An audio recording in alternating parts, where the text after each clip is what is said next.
Hi friends, again welcome back in my channel learn with Anshita. आपको एक good news भी देना चाहूँगी कि लर्न विद अंशिता आप सिर्फ यूट्यूब या फेसबुक पे ही अवेलेबल नहीं है। लर्न विद अंशिता इंस्टाग्राम पे और स्लाइड शेयर पे भी अवेलेबल है। स्लाइड शेयर पे मोस्ट ऑफ द टॉपिक्स जिनकी मैंने वीडियोस बनाई हैं उनकी पीपीटी अवेलेबल है। अगर अब तक आपने वहाँ पर मुझे फॉलो नहीं किया है तो प्लीज़ मुझे वहाँ फॉलो करना स्टार्ट करिए। तो अब हम बात करते हैं अपने टॉपिक ऑफ डिस्कशन की। तो प्रीवियस वीडियोस में हमने डिस्कस किया था हियरिंग टेस्ट के बारे में। तो हियरिंग टेस्ट में हमने डिस्कस किया था इनफॉर्मल एंड फॉर्मल, एंड उसके बाद हमने डिस्कस किया था कि फॉर्मल में भी दो तरीके के होते हैं, सब्जेक्टिव एंड ऑब्जेक्टिव। तो उसके बाद हमने डिस्कस किया था about the pure tone audiometry, behavioural observational audiometry, visual reinforcement audiometry, play audiometry. तो अब हम मूव ऑन करते हैं अबाउट द ऑब्जेक्टिव टेस्ट। तो बेसिकली ऑब्जेक्टिव टेस्ट में क्या होता है, जब हम ऑब्जेक्टिव टेस्ट करते हैं तो ऑब्वियसली हमें एक टूल या एक तरीके की डिवाइस चाहिए होती है। और अब तो क्योंकि डिजिटल का जमाना है तो कई बार क्या होता है, हमें प्रिंट आउट्स भी चाहिए होते हैं जो हमने टेस्ट किया है, तो प्रिंटर्स कनेक्टेड होते हैं। और इसमें सबसे इंपॉर्टेंट चीज होती है कि जो सब्जेक्ट है हमारा या जिसपे हम टेस्ट कर रहे हैं, जो पेशेंट है हमारा, ये जो क्लाइंट है हमारा, उसका पार्टिसिपेशन बिल्कुल नहीं चाहिए होता है या लेस पार्टिसिपेशन चाहिए होता है। तो इसमें कहीं ना कहीं ऐसा नहीं है कि प्योर टोन ऑडियोमेट्री या बीओए की तरह बार बार उसके रिस्पॉन्सेज के हम वेट करें, ऐसा कुछ नहीं होता। हमें उसका स्लाइट पार्टिसिपेशन चाहिए होता है। तो ऑब्जेक्टिव टेस्ट में सबसे पहले हम डिस्कस करेंगे अबाउट द इमिटेंस ऑडियोमेट्री या इम्पिडेंस ऑडियोमेट्री। जैसे कि आप देख रहे हो मैंने बोर्ड पे लिख भी रखा है। तो बेसिकली इमिटेंस या इम्पिडेंस ऑडियोमेट्री एक तरीके का ऑब्जेक्टिव टेस्ट होता है जिसमें बेसिकली हम क्या करते हैं, हम एक प्रेशर रिलीज पंप होता है जिसकी सहायता से एक्सटर्नल ऑडिटरी कैनाल जो है उसमें हम प्रेशर जनरेट करते हैं, जो कि +200 mm H2O से लेके -200 mm H2O होता है। H2O यानी वाटर का जो प्रेशर होता है वो +200 से 200 mm से -200 तक इसका जो रेंज है वो होता है। तो जब हम प्रेशर जनरेट करते हैं तो आपको पता है एक्सटर्नल ऑडिटरी कैनाल के बाद कौन सा ऑर्गन आता है, टिम्पैनिक मेम्ब्रेन, हमारी ईयर ड्रम आती है। तो जब प्रेशर क्रिएट हो रहा है तो ऑब्वियसली टिम्पैनिक मेम्ब्रेन मूव करेगी, आइदर वो प्लस डायरेक्शन पॉजिटिव या निगेटिव डायरेक्शन में हो, मतलब इनवर्ड अपवर्ड जो भी हो, आउटवर्ड हो, लेकिन वो मूव करेगी। तो इसमें सबसे इंपॉर्टेंट चीज होती है हमारी टिम्पैनिक मेम्ब्रेन का मूवमेंट। तो जो टिम्पैनिक मेम्ब्रेन डिस्प्लेस हो रही है या मूव हो रही है उस चीज को हम बेसिकली इमिटेंस ऑडियोमेट्री में रिकॉर्ड करते हैं। तो जब हम उसको रिकॉर्ड कर लेते हैं तो हम उसको क्या करते हैं, ग्राफिकल उसका रिप्रेजेंटेशन होता है या उसको हम एक ग्राफिक पे रिप्रेजेंट करते हैं, उसको बोलते हैं टिम्पैनोग्राम। जैसे आपका था प्योर टोन ऑडियोमेट्री करते समय हियरिंग सेंसिटिविटी ये के जो हम सिंबल्स हैं उनको रिप्रेजेंट करते हैं किस पे, ऑडियोग्राम पे। उसी तरीके से टिम्पैनोमेट्री जो हम ये प्रोसीजर है करते हैं, इस प्रोसीजर को टिम्पैनोमेट्री बोलते हैं। और इसके रिजल्ट्स जिस पे आते हैं उसको हम क्या बोलते हैं, टिम्पैनोग्राम बोलते हैं।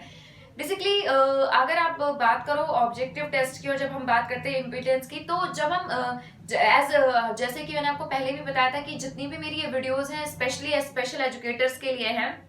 जब भी हम हियरिंग टेस्ट की बात करते हैं तो हियरिंग टेस्ट का एरिया बहुत वास्ट है।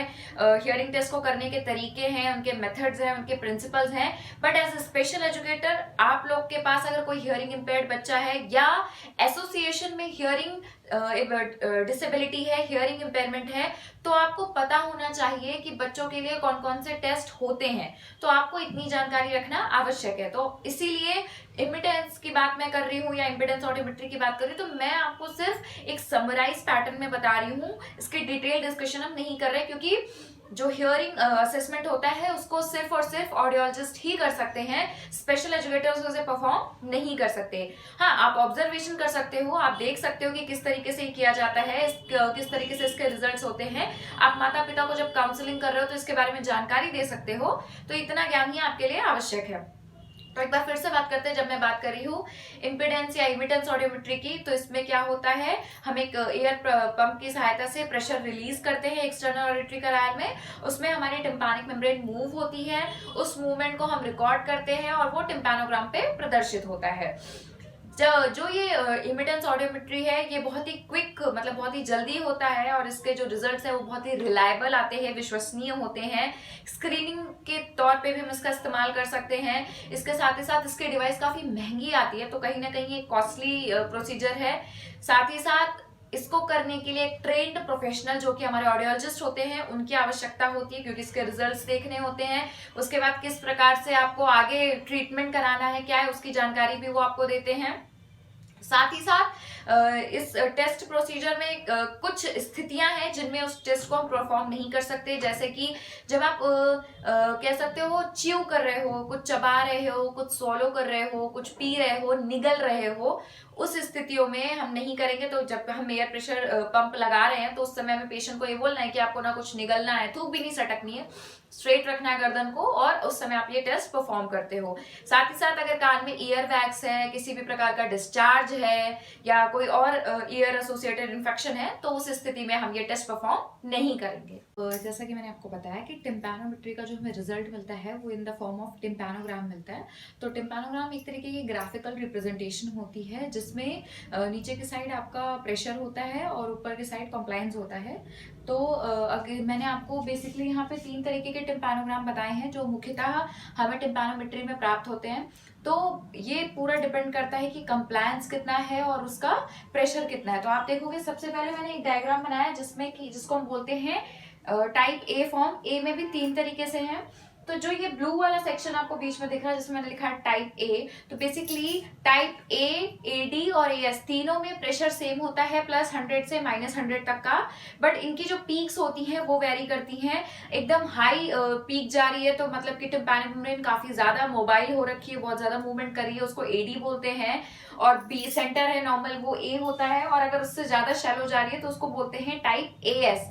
और एएस हमें मिलता है अगर किसी टाइप का फ्लूइड है या फिर कह सकते हो आप ऑसिकुलर चेन फिक्स हो रखी है, तब हमें एएस टाइप का मिलता है। और ये याद रखेंगे तीनों में प्रेशर -100 से +100 के बीच होता है। नेक्स्ट आता है टाइप बी।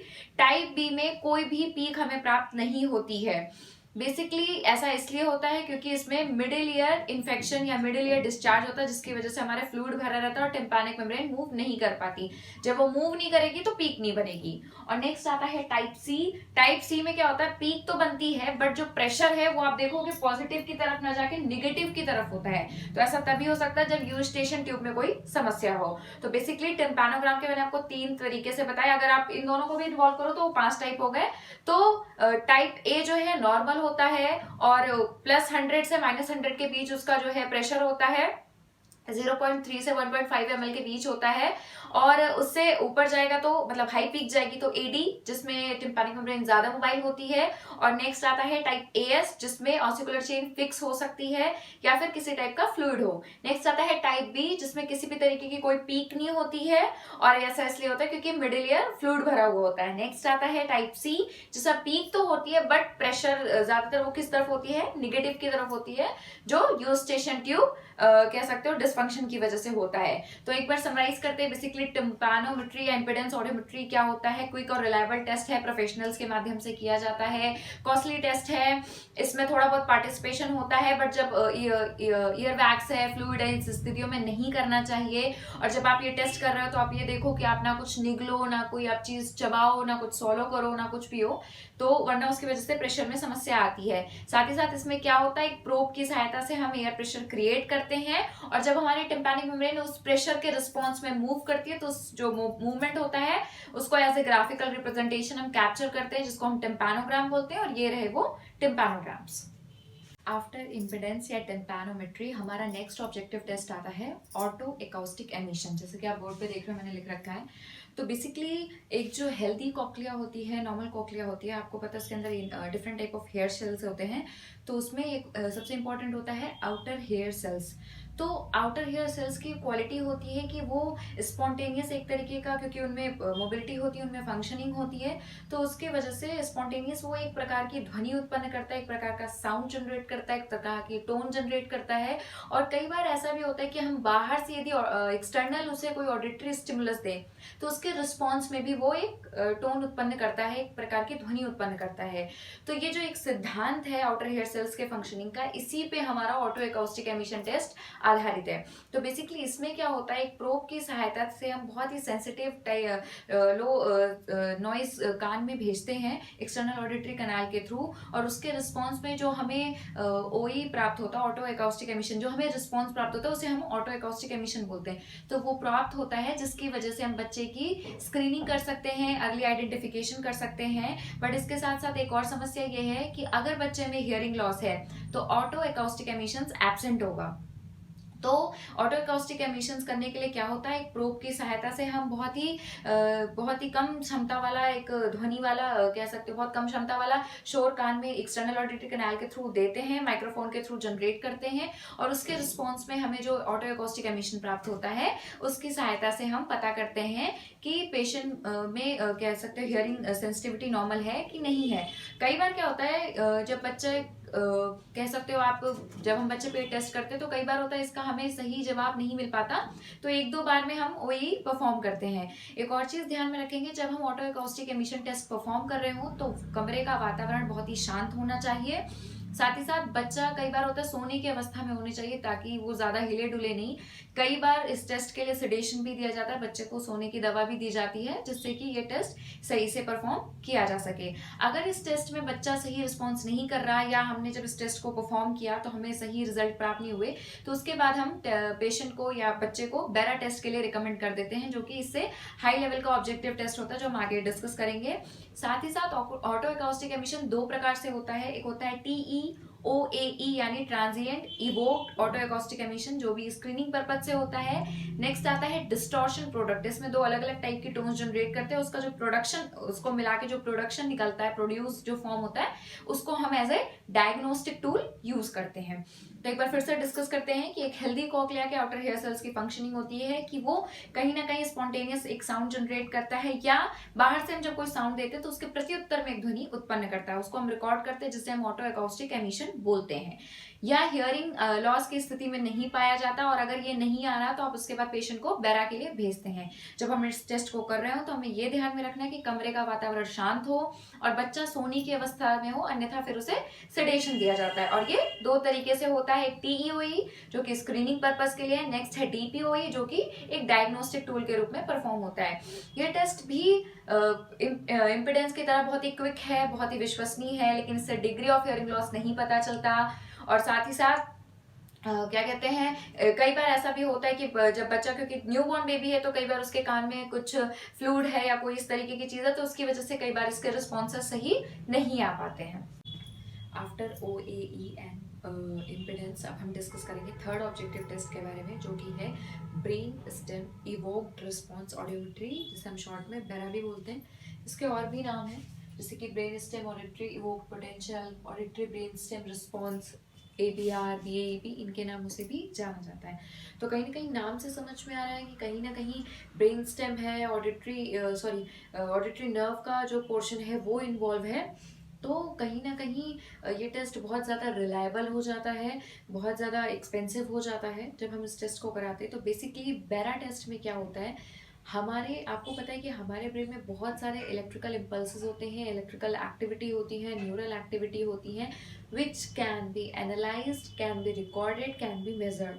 तो अगर हम बाहर से कोई सेंसरी स्टिमुलेशन प्रोवाइड करते हैं, बाहर से किसी भी टाइप का सेंसरी स्टिमुलेशन देते हैं, तो जो वो इलेक्ट्रिकल एक्टिविटी गोइंग ऑन हो रही है उसमें किसी भी प्रकार का परिवर्तन हो सकता है, और उस परिवर्तन को, उस चेंज को हम वेव फॉर्म के रूप में रिकॉर्ड करते हैं, वो वेव फॉर्म के रूप में एनालाइज किया जा सकता है। तो बेसिकली बेरा टेस्ट में भी हम यही करते हैं कि हमारी जो ऑडिटरी नर्व है उस, या हम ऑडिटरी स्टिमुलस देके ऑडिटरी एरिया को, रीजन को बाहर की तरफ से एक कह सकते हो उद्दीपित करते हैं, और उसकी वजह से जो उसकी न्यूरल एक्टिविटी या उसकी इलेक्ट्रिकल एक्टिविटी में जो वेव्स इम्पल्सेस होते हैं, वेव्स होती हैं, उनको हम रिकॉर्ड कर लेते हैं। तो बेसिकली इसमें हमें 7 पीक्स मिलती हैं बेरा के अंतर्गत, और इन सभी का अलग अलग महत्व होता है। तो अब हम ये करते कैसे, बेसिकली क्या होता है, इसमें हमारे 3 पोर्शंस पे इलेक्ट्रोड्स होते हैं, 4 पोर्शंस पे, दोनों मैस्टॉइड पे, राइट और लेफ्ट, जिस ईयर का हमें करना है, एक फोरहेड पे और एक वर्टेक्स पे, ये चारों जगह हमारे इलेक्ट्रोड्स लगे होते हैं।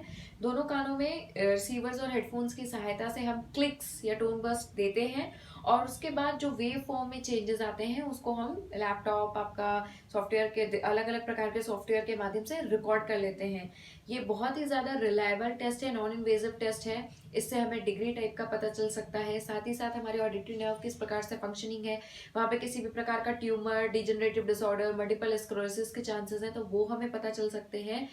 एक और बात, जो डिफिकल्ट टू टेस्ट पॉपुलेशन होती है, जैसे कि patients having functional hearing loss, psychogenic hearing loss, या कोई कह सकते हैं मल्टीपल डिसेबिलिटी का बच्चा है, डेफ ब्लाइंडनेस का है, इंटेलेक्चुअल डिसेबिलिटी का, तो उनके ऊपर भी ये टेस्ट करके उनकी हियरिंग सेंसिटिविटी का पता लगा सकते हैं। अगर बहुत ही छोटा बच्चा इन्फेंट है तो न्यूबॉर्न है, क्योंकि वो एक ही अवस्था में लेटे नहीं रह सकता, तो कई बार उन्हें हमें प्रिस्क्राइब्ड सेडेशन देना होता है, जिसमें हम उन बच्चे को थोड़ी देर पिला देते हैं और वो सो जाता है। उसके बाद उन पर ये टेस्ट किया जाता है। इस टेस्ट को करने के लिए प्रोफेशनल्स चाहिए होते हैं, हाईली क्वालिफाइड, जो कि आपके ऑडियोलॉजिस्ट होते हैं, वही कर सकते हैं इस टेस्ट को। साथ ही साथ इसके लिए एक साउंड ट्रीटेड रूम चाहिए, रूम में नॉइज ना हो, तभी ये टेस्ट हो सकता है। और कहीं ना कहीं इस वजह से ये बहुत ही एक्सपेंसिव टेस्ट होता है। तो हमारा आज का सेशन यहाँ पे खत्म होता है। हमने डिस्कस किया अबाउट द 3 ऑब्जेक्टिव टेस्ट, जिसमें हमारा था इम्पिडेंस, जिसके अंतर्गत हमने मिडिल ईयर के बारे में डिस्कशन किया। देन आउटर हेयर सेल्स का टेस्ट पढ़ा, otoacoustic emission. Then third आता है हमारा मेरा। तो ये सेशन आपको कैसा लगा प्लीज मुझे कमेंट बॉक्स में बताइए। लर्न विद अंशिता को हर जगह फॉलो करिए। अगर अब तक आपको पता नहीं है तो नीचे डिस्क्रिप्शन बॉक्स में लिंक सारी दी गई है, प्लीज वहां जाइए, मुझे फॉलो करना शुरू करिए। मेरी वीडियोस को ज्यादा से ज्यादा लाइक करिए, शेयर करिए, कमेंट करिए। अब हम नेक्स्ट सेशन में मिलते हैं, तब तक के लिए बाय।